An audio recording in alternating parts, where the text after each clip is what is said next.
What is going on, guys and gals, and welcome back to another video. In this video, like the title says, we're going to be talking about if you should start Hotshot Trucking in 2024.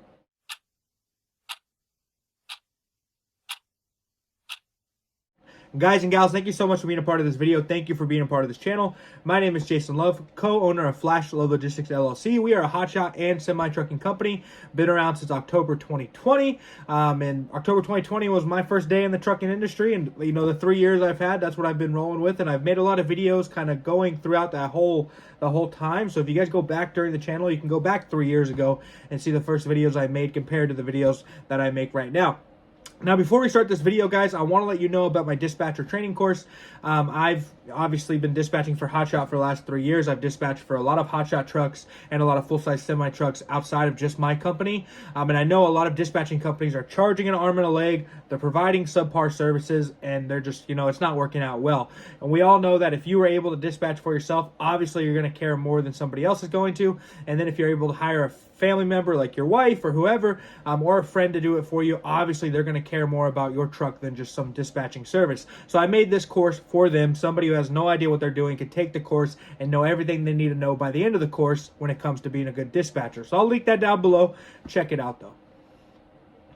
Now, guys and gals, let's get back to the video, get back to the title. Now, should you start Hotshot Trucking in 2024? Now, first off, let's kind of talk about what the market's looking like and how it's been for us, since the new year. Today is the 8th of January when I'm recording this video of 2024. And obviously, 2023 was not the best year possible. We had high fuel and we had low rates, pretty generally. We did survive. Obviously, we survived 2023. The guys that are released on were able to make some money. It wasn't as good as it has been. But we were able to get through there. And that's one thing you have to realize about the trucking industry is that the trucking industry is very market-based, meaning there are a lot of moving parts within the industry that's going to change how much money you're going to be making. One thing, for example, is we rely a lot on construction. If you're doing flatbed, we do flatbed. You know, the Hotshots, we move a lot of construction equipment. We move a lot of construction materials, construction. So if construction's down, obviously our freight's going to be down, right? And that's just one small example of 100,000 examples I can give you. So this is an industry where it's going to be based a lot on factors that don't actually have anything to do with trucking. You know, when there's a boom in building houses and there's a boom in, affordable housing and people are buying and they're building, and, you know, when interest rates are down, more people are taking loans to build more buildings. Therefore, there's a lot more freight that, and on our end, and that's just one example, there's a lot more examples that's going to work in, right? So you got to realize that when the country is obviously struggling financially, then trucking obviously is going to struggle. They do have a lot of interconnecting things there, and vice versa. If it's going really well, and you know you do see kind of the lower interest rates and stuff like that, then you can know that more people are going to be able to buy things in general, and we got to ship them for them. So that's what our job is, right? So, like I said, 2023 wasn't the best. But coming into 2024 and just kind of the last week after the new year, I've seen it be better. I'm going to be honest with you. I think, you know, I was telling somebody a little bit ago going into New Year, like I've been able to book 3 really good loads back to back to back. And it's been probably, it's probably the best 3 loads I've booked back to back to back in the last, 8 or 9 months, right? And so you never really know how it's going to work out, but the most important thing is for you to be able to build a system that is going to be able to produce you the best when the best is there, right? And that's kind of what we've been trying to do for a long time. You know, we're not Jesus, we can't do miracles, but we want to be in the right place at the right time to get the right load that works the best for our truck, right? But if you're somebody new that's going to get into Hotshot, and let's say you have no trucking knowledge at all and you've never done it before, and you're looking to dive into it, first off, I would not advise anybody to get into non-CDL Hotshot. I think, that's like the smallest piece of the pie you can possibly have. And in a really boom market, obviously you can make pretty good money, but we don't live in a boom market, and it's very the word I'm looking for, I can't tell you when that's going to be, and also I can't tell you, hey, go ahead and jump in it, you're going to make good money when it comes to non-CDL. Now, that being said, I think to be successful in Hotshot Trucking, you're going to want to be able to provide the most services possible, right? So you're going to want to be able to haul the most weight you possibly can. You're going to want to have, 8-foot tarps. You're going to want to be able to have air ride if you can. You want to have, obviously, ramps. You want to have heavy duty ramps like a dovetail or max ramps, because that's going to obviously allow you to be able to load up heavy equipment onto your trailer, and just you want to be able to have, be able to provide any service you possibly can to your customers, because that's where you're going to make the most money. Now, you're going to see there are a lot of Hotshots out there that are like a 3500 with a 40-foot tray that it doesn't have ramps. Like, they're going to be able to make money. There are people at least under a company like that, and they do make money, but it will limit the freight that they're going to be able to haul, the freight they're going to be able to move. Now, when we're in a good market, it's not the biggest deal in the world, but when we're in a bad market, obviously you can kind of see the discrepancy there.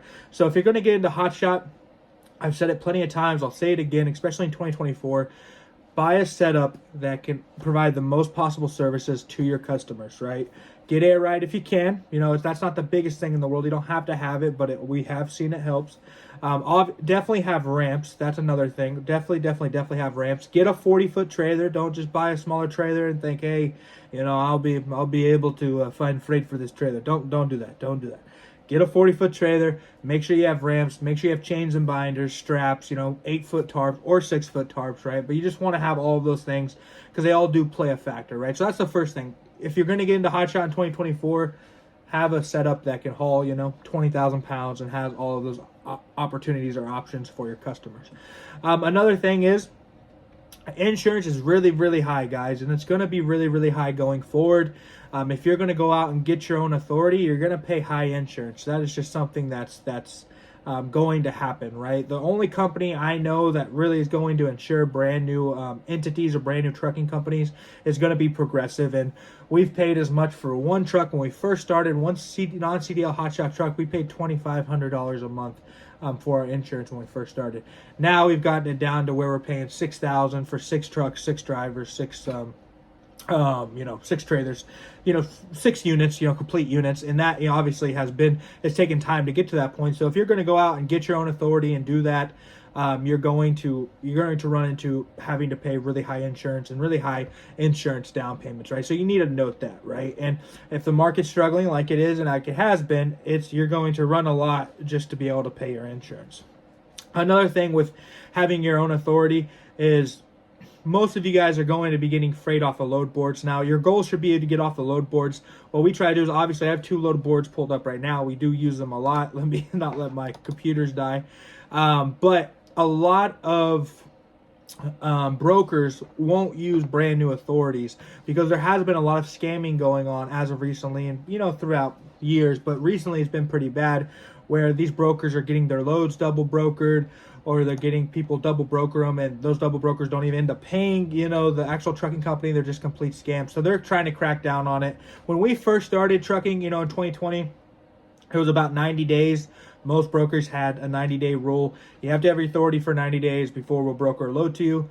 Now it's pushing more towards 6 months, right? It's pushing more towards 6 months. So you're going to have that issue, So especially if you're a one-man band and starting a company, you're most likely going to hire a dispatcher or hire a dispatching company or take my course and get somebody to dispatch for you.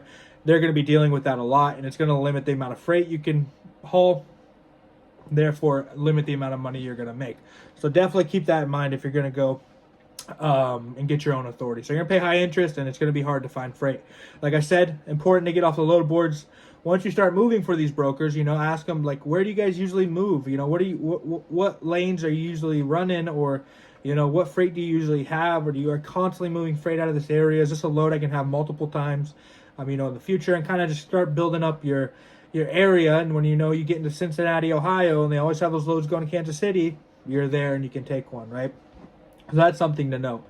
Now, getting into how I believe you can still be successful in Hotshot Trucking in 2024, and I've talked about this a little bit ago, is by leasing on to a good company. Now, I'm not making an ad to lease on to my company right now. We're actually not leasing anybody on, but finding a good company. Because when you find a good company, you're going to have lower interest rates, right?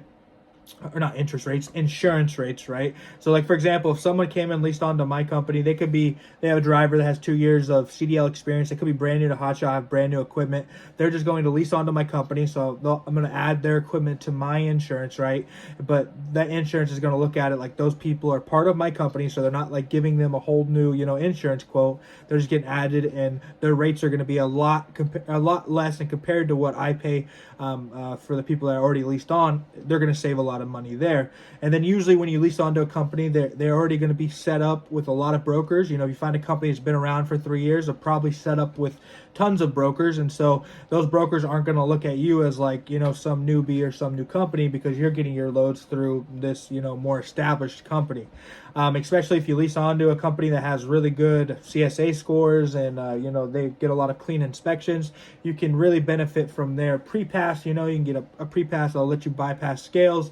A lot of scales you go through, they're going to run your DOT numbers and realize, okay, this company has done a lot of things right in the past, and they're going to most likely give you an easier time because of that. Now, not all DOT officers are created equal, but it does look good when you're repping a good company, and it makes life a lot easier for you, right? So when the market's really rough, or just rough in general, leasing on to somebody can definitely be a much better benefit. Another thing with leasing on with somebody is you're not going to have to go out and most likely find your own fuel card and sign a contract, or find your own factoring company and sign a contract, or do all of these things on your own, because this company should already have those in place and should just provide you with that what you need to be able to get paid weekly.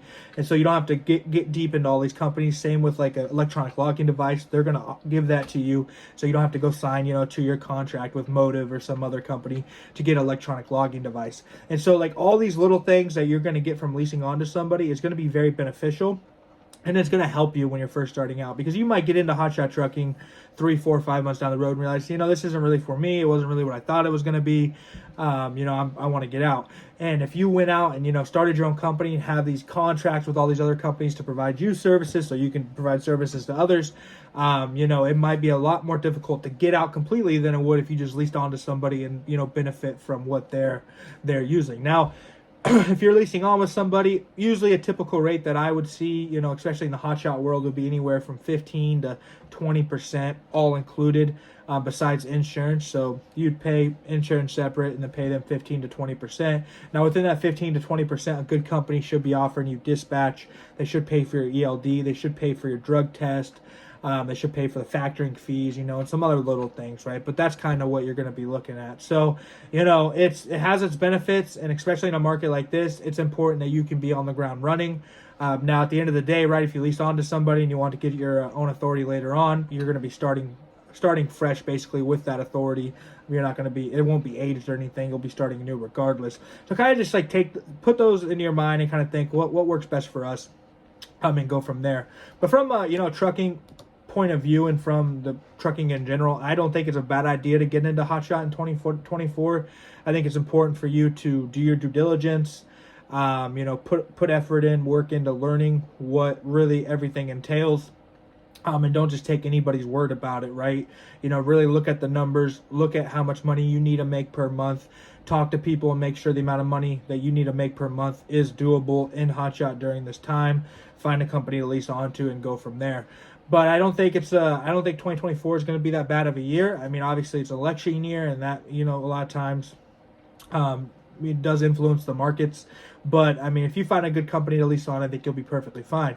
Now, if you go out and start your own thing, let's say best of luck to you. I don't want to tell anybody not to, but this is just my personal thoughts on the matter right now. But anyways, guys, I hope you enjoyed the video and could get some knowledge from this video. I'm excited to be able to post this up for you, and I hope you all have a good 2024. If you don't know, I've made this video once a year for the last 3 years, so you can go and look at every video like this I've made, 2023, 2022, and I believe 2021 as well. And I don't watch them back, and so this is just straight off my mind right now. It could be very similar, it could be very different, but we're going to see what 2025 holds, in the next video I make a year from now. But I love you guys so much. Like I said, I'm grateful that you're here, and I hope you all have a great day.